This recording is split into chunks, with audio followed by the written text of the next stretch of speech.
Development Center does an amazing job. You can go in, they can help you find grants. They will do analysis of your business problems and help you prevent them. They will help you do, if you're having problems, they will help you do better. Of course, you shouldn't wait till things are so bad that you can't find your way out. If you're a business, you should get there early because prevention is better. The city just gave out over $100,000 in small business grants, and we do not have tax or business licenses in Santa Clarita. Why is that? Because when we formed a city, we said we wouldn't, and we're keeping that promise. Business, we have been voted consistently the #1 business-friendly community and city in LA by the LA EDC. They should know. They rate every city. Very proud that we have consistently been able to help business. We have consistently been awarded the awards for doing a good job by them. We just opened the new permit center, streamlining. It's a one-stop shop for permitting, and also e-line, so you can send in plans if you're trying to do something, whether it's a small addition for a homeowner or whether it is a large corporate construction job. It's really important to note that the city listens to you and we respond to the issues of what you want. We do a lot of community meetings. We're out there with staff. I think that what makes Santa Clarita special and different is the advocacy. I know what it was before, and I can tell you, I don't want to leave. I don't want to move. I'm very selfish in that. I love Santa Clarita, and I love the valley we have, and I'm working to keep it. The Cross Valley Connector, I hope all of you are going to come. Cross Valley Connector is going to open on March 27th, and if you will RSVP at 11 a.m., we will cross the bridge, and it will be let out by the Wells Fargo Stagecoach, which is kind of an historical thing, and there will be lunch. You have to RSVP to the city. But this is a very amazing project because it had been on the books with the county since the 60s. It's going to connect the 14 to the 5. Why is that important? Emergency services. Why is that important? Shorter commute times. Why is that important? If the 5 or the 14 shut down, there's an earthquake, there's an overturned truck in a tunnel on fire, and it happened, we won't become a giant parking lot because there's a really big computer screen inside City Hall, and it's in real time, and we can monitor every traffic light all the way across, and we can literally turn them on in either direction from City Hall, and we can move traffic through. This is take critical. some questions, Laurene. What? Some questions? Oh, I'd love questions. I'll keep talking till you tell me I have to answer a question.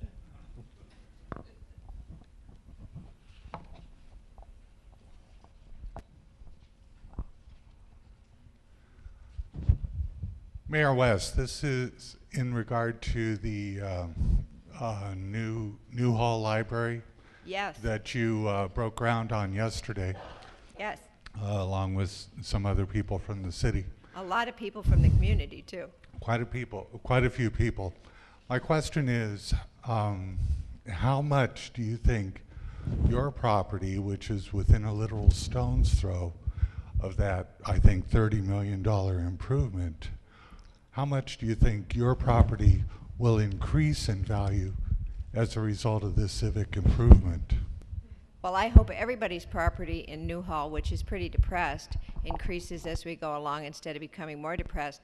But I'm really excited about that library because I live there in Newhall, and we haven't had more than 6,000 square foot library for 50 years. So we need the library. It's in the middle of downtown on Main Street at Lyons, and it's very important. And my property, where I live, has got a donkey, 7 horses, a group of chickens, a bunch of rescue dogs, which I do all the time, and it looks exactly the same as it did in 1973 when I moved there. And I haven't gotten anywhere, and I'm not planning on going anywhere. So, you know, in California, we are to be very happy when we're getting a new library and new improvements, because in the rest of the state, you're not. So, very excited about it.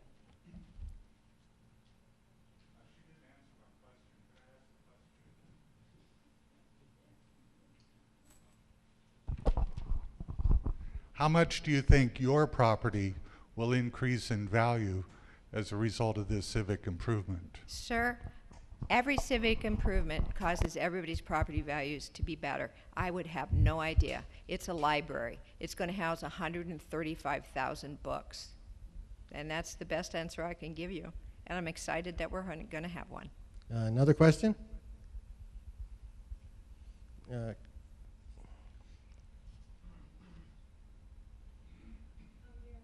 Yes.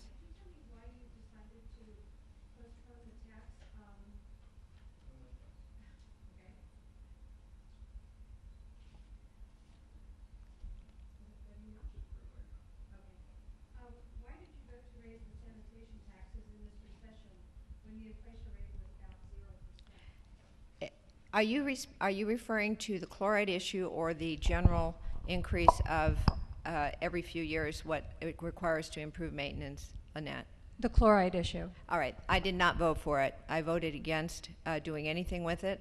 We have brought down the chloride count. We were at about 147, which is a figure, TMDL they call it, total maximum daily load, of salts.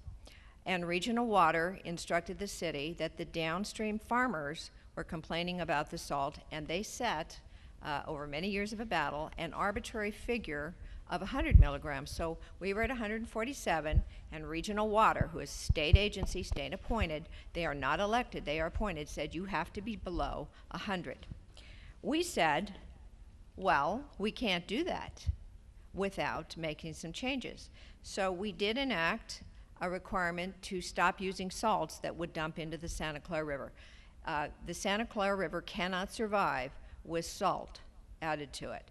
We have, with the change out and going to environmentally friendly water treatment systems, which the community has overwhelmingly done, we have brought the chlorides down to under 118, so we're close. And we said to Sanitation District and Regional Water, you've got to go back and study and figure out more, because we can't do this. They were asking us to build a $500 million plant to treat, basically to RO standards, reverse osmosis standards, in order to put the water back in the river. I agree that the farmers can be impacted at some point. There's not a lot of them that would be affected, but Regional Water doesn't care. They don't care what happens to us in cost. Their only concern is their state mandate of 100 milligrams. So we did not pass it. We sent it back. Both Councilman Ferry and I argued heavily with them, and I would imagine that it will end up potentially with a litigation, because I don't believe the citizens in this valley want to pay to do reverse osmosis on the water going in the river. The water going in the river is not contaminated with contaminants. It has a little higher salt chloride amount than Regional Water is willing to accept. We have been to Senator Runner. He's tried to assist. Assemblyman Smythe. We're going to have to talk to more of our legislators. We're going to have to go up to Sacramento, and we're going to have to keep fighting it. And it's a very important issue, and I really do not believe that Regional Water should have the authority to just come in and say, oh, you do that because we think you should build that plant. Well, our water is good, and it is, you have done a good job. You have brought down the chloride. So we're going to fight for you. We're going to continue that battle. Another question?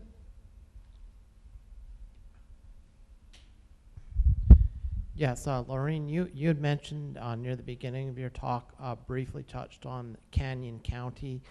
Do you think that there's any chance that we might be able that you guys might be able to get that later on in the future, or would you support us having our own county as opposed to being part of LA County? I would think I had gone to heaven if we could have our